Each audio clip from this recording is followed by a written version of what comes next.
Good morning, everyone.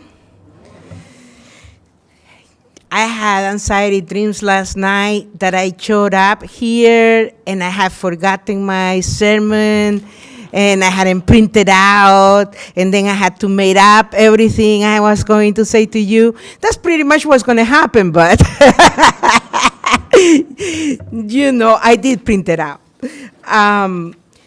Thank you for having me here and inviting me to come again since I was here during the summer, and it's always a pleasure and an honor to visit with you and be part of this worship service. I want to acknowledge that the world feels heavy right now, that the news that we hear every day brings very little hope.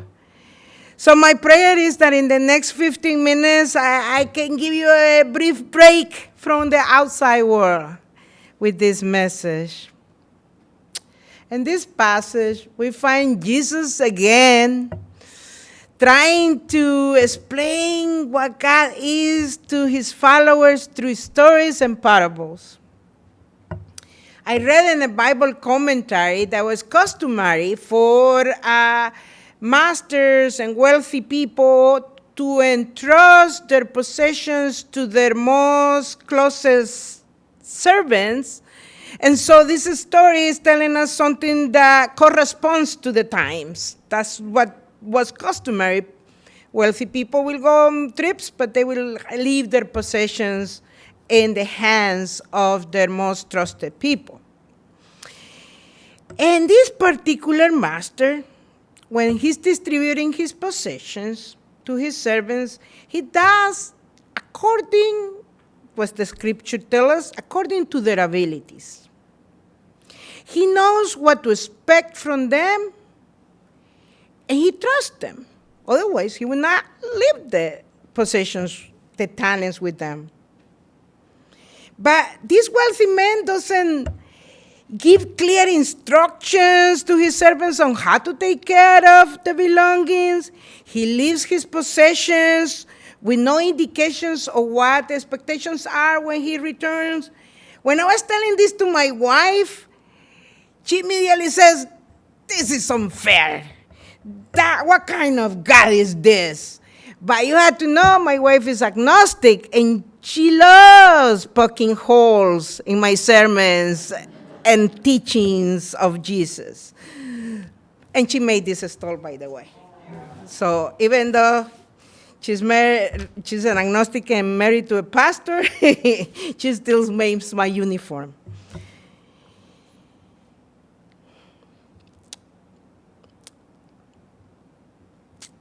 Commentaries warn us that we shouldn't make theology out of the parables.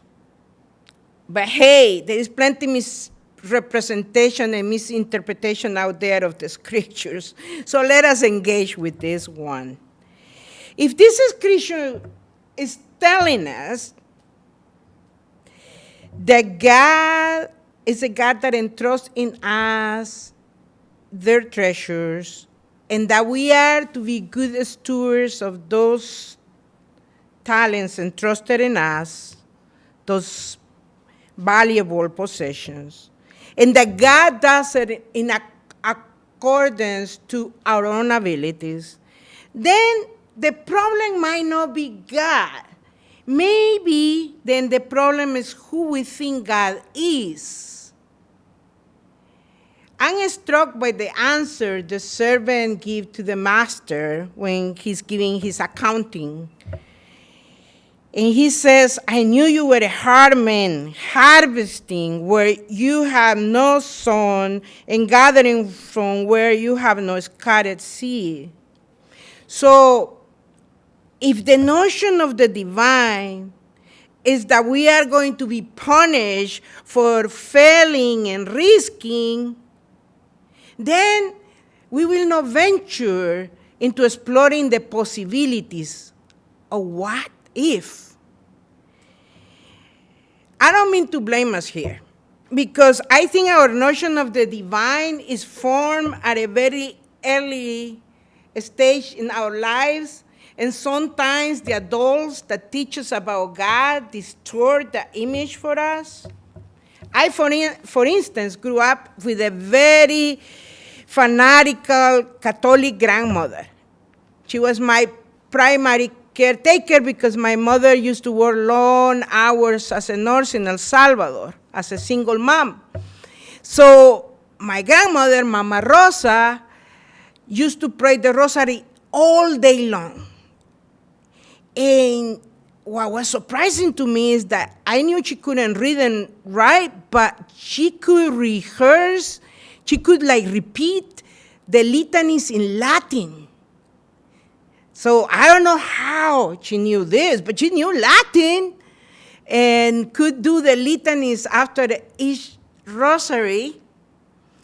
And what she required for my brother and I before we were out playing is that we will pray at least one rosary with her.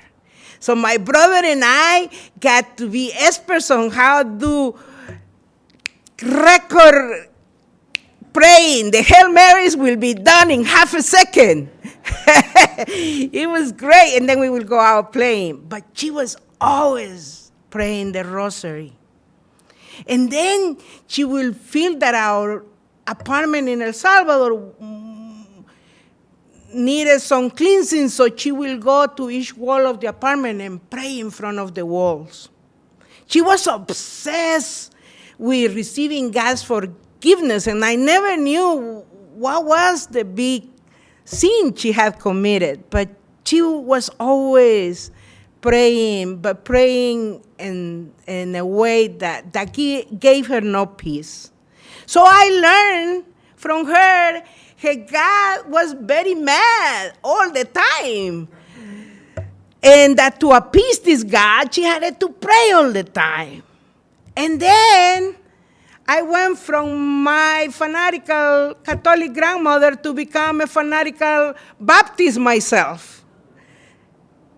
And during that time, when I joined the Baptist church in my teen years, I learned the God that I was serving was very upset if I did worldly things. So I didn't venture into dancing or listening to secular music, or more importantly, becoming my queer self and coming out of the closet. So I was so limited in my idea of God was. It took a lot of unlearning. That God is beyond my imagination, that God's love is vast, that God didn't require for me to deny who I was. So this servant that's judged harshly and even called lazy, I think his worst error was to believe he had a small and condemning master. And if we believe that God is condemning and unfair, we will not risk failure. We will remain paralyzed by fear. I don't know if any of you have been in a supervisory position. Before quitting my secular job and becoming a full-time pastor, I worked in nonprofits for 25 years, and my latest position in the nonprofit I was working at was in management. So sometimes I had to do the hard job of putting somebody in an improvement plan so that they could preserve their position. And I think the hardest part of this is that I did believe they had the potential to improve, but it was so hard to see when the person didn't believe in themselves and pretty much set themselves up for failure. And there was nothing I could do but just to watch this happening.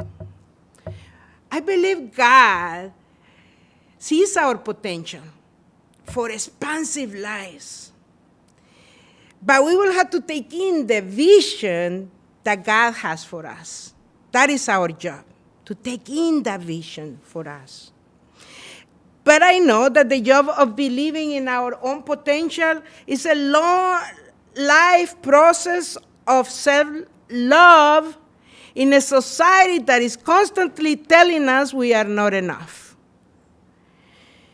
Because society, especially here in the United States, equates success with money, with superficial images of beauty, with the standards that doesn't even resemble us. Daily messages that we have to look a certain way, accomplish certain things. And so I believe that the first way of multiplying the talents entrusted to us by God is the absolute conviction that we are absolutely enough, that we lack nothing, that God loves us entirely and by just being who we are.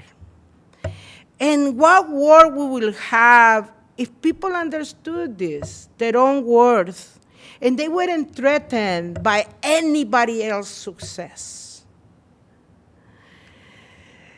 The servants that went and doubled the possessions of these masters, I think they had an intimate relationship with this master and understood what was expected of them. And they took in the trust of their master. They knew he trusted their abilities, and that's why they have received these possessions. And they ventured into expanding them. What a difference does it make when we have the conviction that God trusts us and believes in us. So what I'm asking us this morning to reflect on is whatever is getting on the way to believe in this immense love from God, let's put it in the altar so that God puts it away.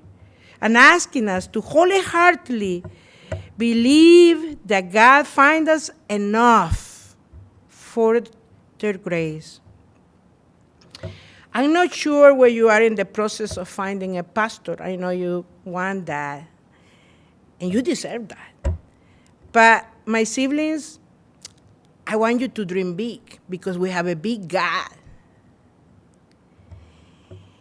I don't know what fears might be preventing you from taking the next steps and whatever you're hoping to do in life. But I'm here this morning to tell you God believes you can do it. Si se puede. Glory be to God. Thank you.